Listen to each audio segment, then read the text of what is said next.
योजनेच्या लोकप्रियतेवर स्वार होत भाजप व महायुतीचे नेते आता आपणच पुन्हा सत्तेवर येणार असे दावे करू लागले आहेत। मग जर पुन्हा महायुतीची सत्ता आली तर मुख्यमंत्री कोण हा प्रश्न आपसुकच समोर येतो। विधानसभा निवडणुकीचं नेतृत्व भाजपनं देवेंद्र फडणवीस यांच्या हाती दिले आहे। त्यामुळे जर विधानसभेत महायुतीला यश मिळालं तर निश्चितच मोठा पक्ष म्हणून भाजपच समोर येईल। याचा दुसरा अर्थ असा की महायुतीत भाजपला सर्वाधिक जागा मिळाल्या तरच युतीला बहुमत मिळणं शक्य आहे, कारण भाजपच सर्वाधिक 148 जागांवर लढत आहे। जर असे सर्व आखाडे युतीच्या बाजूने फिट्ट बसले तर पुन्हा त्यांची सत्ता येऊ शकते। मग प्रश्न पडतो, मुख्यमंत्री कोण होणार? या प्रश्नाचं उत्तर जाणून घेऊयात मिशन पॉलिटिक्सच्या या व्हिडिओमधून। नमस्कार, मी समीक्षा। 2014च्या विधानसभा निवडणुकीत पंतप्रधान नरेंद्र मोदी यांनी देशात नरेंद्र व राज्यात देवेंद्र ही घोषणा करून मुख्यमंत्री कोण होणार हे आधीच जाहीर करून टाकलं होतं।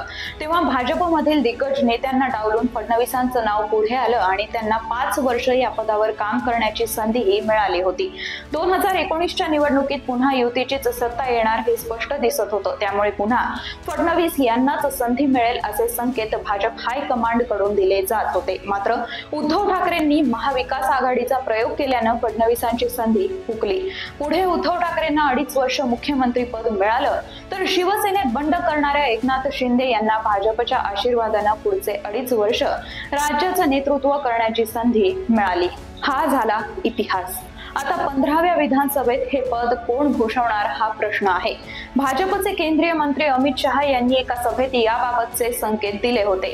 महायुतीला विजयी करा, देवेंद्र यांना विजयी करा अशी घोषणा त्यांनी दिली होती। त्यावरून पुन्हा फडणवीसच मुख्यमंत्री अशी चर्चा सुरू झाली होती। पण महायुतीतील मित्र पक्षात निवडणुकीपूर्वी नाराजी नको म्हणून लगेच दुसऱ्या सभेत अमित शहा यांनी घुमजाव करून आम्ही मित्र पक्षांशी चर्चा करून मुख्यमंत्री पदाचा चेहरा ठरवू असं म्हटलं होतं। आता देवेंद्र फडणवीस यांना हा प्रश्न विचारण्यात आला तेव्हा त्यांनी आपण मुख्यमंत्री पदाच्या स्पर्धेत नसल्याचं सांगितलं। 2022 मध्ये शिवसेनेत फूट पडल्यानंतर जेव्हा भाजप शिवसेनेचं सरकार आलं तेव्हा फडणवीसच मुख्यमंत्री होतील अशी चर्चा होती। पण त्यावेळी भाजप हायकमांडनं त्यांचं उपमुख्यमंत्री पदावर डिमोशन केलं। त्यामुळे दूध पोळलेले फडणवीस आता ताकही फुंकून पित आहेत असंच त्यांच्या प्रतिक्रियेवरून दिसून येत आहे। देवेंद्र फडणवीस म्हणतात, भाजपचा मुख्यमंत्री व्हावा अशी पदाधिकारी कार्यकर्त्यांची भावना असणं स्वाभाविकच आहे। मात्र वस्तुस्थिती पाहायची असते। हे भावनेला प्राधान्य देता येत नाही। त्यामुळे मुख्यमंत्री पदाची कुठलीही शर्यत नाही। मी अशा कुठल्याही शर्यतीत सहभागी नाहीये। लोकसभेच्या वेळी मी राज्याचं नेतृत्व केलं पण त्यात अपयश आलं। मात्र त्यानंतरही पक्षानं माझ्यावर विश्वास दाखवत विधानसभेची जबाबदारी दिली। माझ्यासाठी ही बाब पुरेशी आहे। मुख्यमंत्री होणं माझ्यासाठी गौण बाब आहे असं देवेंद्र फडणवीस म्हटले। आता फडणवीस जर मुख्यमंत्री झाले नाही तर एक मराठा चेहरा म्हणून विनोद तावडेंना महाराष्ट्रात आणलं जाईल अशी चर्चा आहे। पण तावडेंनी या विषयावर बोलताना नवा चेहराच समोर आणला जाऊ शकतो असे संकेत दिले आहेत। भाजपमध्ये ज्या गोष्टीची चर्चा असते ते 100% होत नाहीच। राजस्थानमध्ये भजनलाल मुख्यमंत्री झाले, मोहन यादव मध्य प्रदेशात मुख्यमंत्री झाले, त्यांचं नाव चर्चेत कुठेच नव्हतं। इतर राज्यातही असंच आहे, ज्यांच्या नावाची चर्चा होते ते मुख्यमंत्री होतात असं नाहीये। बिहारमध्ये आम्ही जास्त जागा असूनही नितीश कुमारांना पुन्हा मुख्यमंत्री पद दिलं, कारण निवडणुकीपूर्वी तशी आमची कमिटमेंट होती। त्यामुळे महाराष्ट्रातही निकालानंतरची सामाजिक व राजकीय परिस्थिती पाहून मुख्यमंत्री पदाचा निर्णय घेतला जाईल।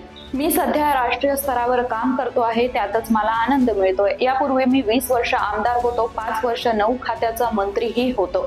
आता दिल्लीत राहावं, राष्ट्रीय पातळीवरच राजकारण करावं वाटतं। ओनली राष्ट्र नो महाराष्ट्र अशी भूमिका तावडेंनी स्पष्ट केली आहे। मग भाजपात तिसऱ्या क्रमांकाचं नाव पुढे येतं ते म्हणजे केंद्रीय मंत्री नितीन गडकरी। राजकारणात अजातशत्रू व्यक्तिमत्व असलेल्या गडकरींचे सर्वच पक्षात चांगले संबंध आहेत। पण आपण मुख्यमंत्री पदाचे दावेदार नसल्याचं गडकरी स्पष्टपणे सांगतात। मला मुख्यमंत्री व्हायचं नाही, पक्षाने मला संधी दिली तरीही मी मुख्यमंत्री होणार नाही असं सांगून त्यांनीही या स्पर्धेतून स्वतःला बाहेर ठेवलंय। पण या सर्व गदारोळात महायुतीला जर काठावर बहुमत मिळालं किंवा बहुमतापेक्षा 10-20 आमदार कमी आले तर सर्वसामान्य चेहरा म्हणून पुन्हा एकनाथ शिंदे या मराठा नेतृत्वाला पुढे करून बहुमताची भरपाई अपक्ष किंवा इतर पक्षातून केली जाऊ शकते असा एक पर्याय समोर येत आहे। खुद्द भाजपच्याच नेत्यांमधून याबाबतची चर्चा सुरू झाली आहे। त्यामुळे 2022 प्रमाणे पुन्हा एकनाथ शिंदेंनाच मुख्यमंत्री पदाची संधी मिळाली तर आश्चर्य वाटायला नको।